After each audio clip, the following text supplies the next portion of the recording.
18, 19, 20 శతాబ్దాలలో ఈ ఆధునిక ప్రపంచం తయారైన కాలంలో మనుషులు ఎక్కడ కూడా ఏ ప్రజానాయకుడు కూడా అనుసరించని ఒక పంథాను అనుసరించిన వారు మనం గర్వించదగిన మహాత్మా గాంధీ. దురదృష్టం ఏంటంటే ఈరోజు పాఠశాలల్లో కానీ, కుటుంబంలో కానీ, సామాజిక వ్యవస్థలో కానీ ఆ మహాత్ముడి గురించి, బాపు గాంధీ గురించి సరి అయిన రీతిలో చెప్పుకోవట్లేదు. ఈ పత్రికల్లోనో అక్కడ ఇక్కడ చదివి మిడిమిడి జ్ఞానంతో ఆయన గురించి ఏదన్నా అనుకోవటం, ఎవరినైనా తిట్టాలనుకుంటే ముందు గాంధీని తిట్టడం ఫ్యాషన్ అయిపోయిన రోజులు. నిజంగా గాంధీ వంటి సత్పురుషుడు, గాంధీ వంటి నాయకుడు, గాంధీ వంటి ఆధ్యాత్మికతను విశ్వసించిన మహాపురుషుడు ఇంతవరకు మానవ చరిత్రలో జన్మించలేదు. ఈ మాట నేను చెప్పలే, ఐన్స్టీన్ చెప్పాడు. రాబోయే తరాల వాళ్ళు రక్తమాంసాలలో ఇలాంటి మనిషి ఉన్నాడంటే ఎవరూ నమ్మరు. మనం మాట్లాడితే ఆయన డెసిషన్స్లో పలానా దగ్గర తప్పనో, పలానా దగ్గర ఒప్పనో ఇలాంటివి వింటాం, ఈ టీవీల్లో వాటిలో చూస్తాం. కానీ గాంధీ ఆలోచించిన ఆలోచన, చేసిన పని, ఆయన కృషి ప్రపంచం అంతా రాజనీరాజనం పడుతోంది. ఇప్పుడు అమెరికాకు ప్రెసిడెంట్ అయిన బారక్ ఒబామా ప్రమాణ స్వీకారం రోజు గుర్తు చేసుకునే వాళ్ళలో మహాత్మా గాంధీ ఉన్నాడు. అక్కడ నల్లజాతిని విముక్తం చేసిన నల్ల సూర్యుడైనటువంటి నెల్సన్ మాండెలా నాకు గాంధీ ఆదర్శం అని చెప్పుకున్నాడు. ప్రపంచంలో దాదాపు సుప్రసిద్ధమైన నాయకులందరూ వాళ్ళు గాంధీ మహాత్ముని ఆదర్శంగా తీసుకుంటున్నారు. కానీ మనం మాత్రం దురదృష్టం గాంధీ గురించి చెప్పుకోవడం, దాని గురించి తలుచుకోవడమే అరుదైపోయింది. ఆయన గురించి ఇటీవల కొంతవరకు మార్పు వస్తుంది. మహాత్మా గాంధీ ఆధ్యాత్మికతను అనుసరణీయమైన సిద్ధాంతంగా చేసి భారతదేశానికి స్వాతంత్ర్యం తేవాలనుకున్నాడు. ఆయనలో తప్పులున్నాయా, ఒప్పులున్నాయా అవి చెప్పడం నా ఉద్దేశం కాదు. ఆయన వల్ల జరిగిన మహోపకారాన్ని తలుచుకుని కృతజ్ఞత చెప్పుకోవడమే మన కర్తవ్యంగా నేను భావించి చెబుతున్నాను. అందుకని ఆయన ఎటువంటి వాడంటే ఆయన ఏ బలహీనతలు నాకు లేవని చెప్పలేదు. నాకు బలహీనతలు ఉన్నాయి, ఆ బలహీనతలు నేను ఈ విధంగా బాగు చేస్తున్నానని చెప్పాడు. అదేవిధంగా మొత్తం భారతదేశంలో ఉండే జనాల్ని తన ఆలోచనతో నడిపించడంలో సక్సెస్ అయ్యాడు. ఇంకొక విషయం ఏంటంటే ఆ రోజు ఇప్పుడున్న కమ్యూనికేషన్ లేదు, ఇప్పుడున్న ప్రయాణ సాధనాలు లేవు, ఇప్పుడున్న జనాలకు కావాల్సినంత చదువు లాంటి ఇటువంటివి లేవు, మీడియా లేదు, ఏమీ లేదు. ఆ రోజుల్లోనే గాంధీ అంత ప్రభావితం చేయగలిగాడు. ప్రపంచ చరిత్రలో ఎప్పటికీ జ్ఞాపకం ఉండే ఉద్యమం, ప్రయత్నం, అందులో సాఫల్యం సాధించడం మహాత్మా గాంధీ చేసినటువంటి స్వాతంత్ర్య సమరం. అటువంటి లీడర్ మరొకరు ఉంది. స్వాతంత్ర్యం వచ్చిన రోజున ఆయన ఎక్కడో సుదూరంగా ఉన్నాడు. అర్ధరాత్రి వేళ lord mount baton Jawaharlal Nehru చేత ప్రమాణ స్వీకారం చేయించేప్పుడు గాంధీ ఆ హాల్లో లేడు, ఎక్కడో దూరంగా సుదూర ప్రాంతంలో ఉన్నాడు. అప్పుడు ఆయన ఒక ఇంటర్వ్యూ అడిగారు. ఆ రోజు ఆయన చెప్పాడు, బాబు మీకు ఇంటర్వ్యూ, మీరు కోరుకున్నట్టు స్వాతంత్ర్యం వచ్చేసిందా భారతదేశం? సంపూర్ణ స్వాతంత్ర్యం రాలేదు. మరి ఏమొచ్చింది? బానిసత్వం నుంచి విముక్తం లభించింది. కానీ మా భావాలలోంచి, మా పేదరికంలోంచి, మా అనైక్యతలోంచి, మా మూఢ విశ్వాసాలలోంచి, మా దరిద్రంలోంచి, పేదరికంలోంచి రాలేదు. అది వచ్చేదాకా మా దేశానికి స్వాతంత్ర్యం వచ్చినట్టు కాదు అని చెప్పిన సత్పురుషుడు మహాత్మా గాంధీ.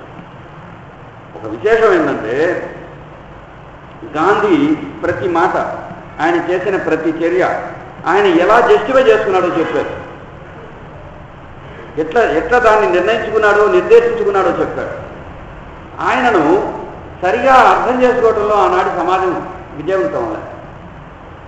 అక్కడ ఇంత జరిగింది ఏంటంటే గాంధీని 30వ తేదీ సాయంకాలం 1948వ సంవత్సరంలో ఆయనను అతి ప్రార్థన చేయడానికి వస్తున్నాడు. అప్పుడు బాగా ఈ చర్చ జరుగుతోంది. పటేల్ కొన్ని నిమిషాల ముందు మాట్లాడాడు. ఆయనకి జోక్ చేసే అలవాటు.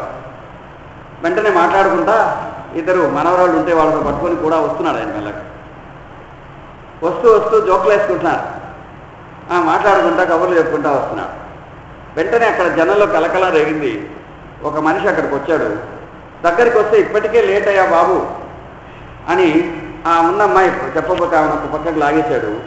వెంటనే వంగి దండం పెట్టబోయినట్టు పెట్టి జోబులోంచి పిస్టల్ తీశాడు. ఏమాత్రం దూరం కాకుండా ఒకసారి కాల్చాడు. ఆ తూట పక్కకెళ్ళి వెంటనే రెండవ చోట గుండెకి కాల్చాడు. 3-4 షాట్స్ కాల్చాడు.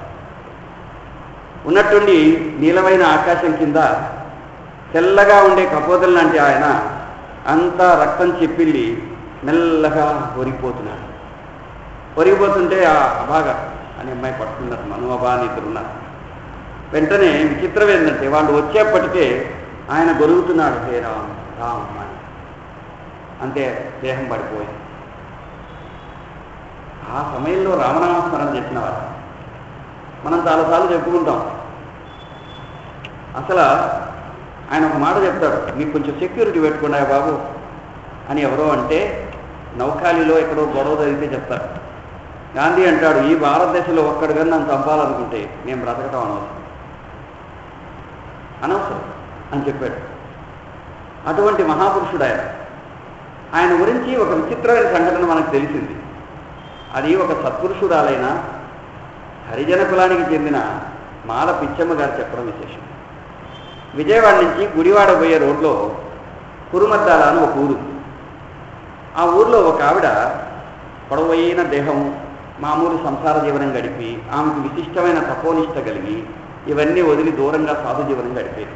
ముసలావిడ, బాగా పెద్దవాడు. అప్పుడు ఆయన గాంధీ గారు విజయవాడ వచ్చేటప్పటికి ఆమె బాగా పెద్దవాడు. గాంధీ మహాత్ముడు ఇటువంటి ఒక సిద్ధ పురుషురాలు ఒక ఆవిడ ఉంది అని తెలిసి ఆమె చూడటానికి వచ్చాడు.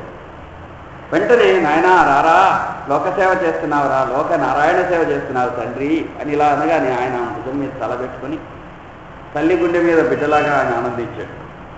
గాంధీ ఆమె ఆదరించింది. ఆయన వెళ్ళిపోయాడు.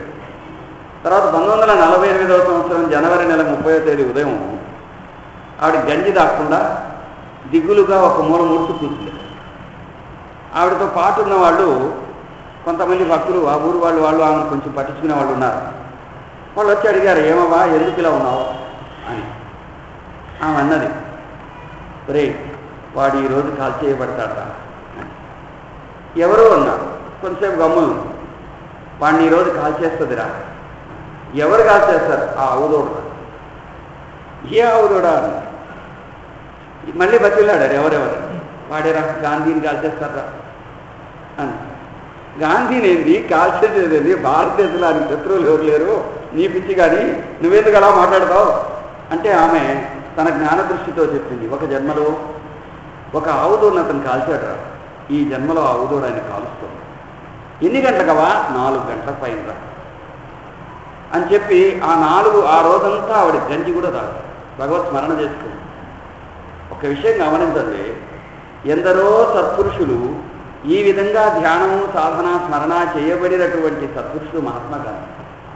అందుకే ఆయన నిజంగా మహాత్ముడిని.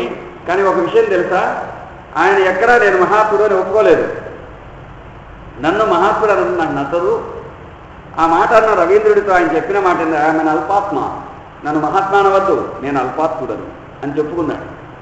అటువంటి వినయ సంపన్నుడు మన జాతికి పిత అయినటువంటి మహాత్మా గాంధీ. అందుకని ఆయన గురించి సాధ్యమైనంత వరకు మనం చదువుకొని మన బిడ్డల తరం చెప్పుకోవాల్సిన అగత్యం, బాధ్యత, కర్తవ్యం, ధర్మం మనందరికీ ఉంది. ఒక విశేషం ఏంటంటే, బాబా ఏ బోధ చేశారో ఆ బోధకు మరో ప్రయత్నం గాంధీ మహాత్ముడి ప్రయత్నం. అదిగాక బాలగంగాధర్ తిలక్తో నెల్లూరు వచ్చారు ఒకసారి గాంధీ. నెల్లూరు వచ్చినప్పుడు అప్పట్లో మన ఇక్కడ రెడ్డి గారు బాగా ఆధిపత్యం కదా, పెద్ద పెద్ద తలపాగాలు చుట్టుకోవడం ఫ్యాషన్ ఇట.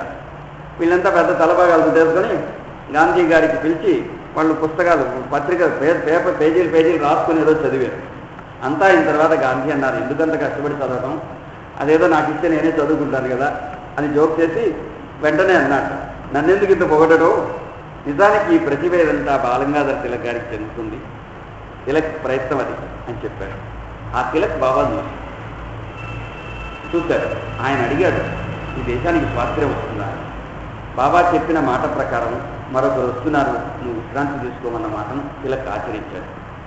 అందుకని స్వాతంత్ర్య సమయంలో కూడా బాబాకు సంబంధం ఉంది. ఆ విధంగా పరోక్షంగా గాంధీ రావడం, ఆయన ప్రయత్నం బాబాకు తెలిసే ఉంటుందని మనం విశ్వసించాం.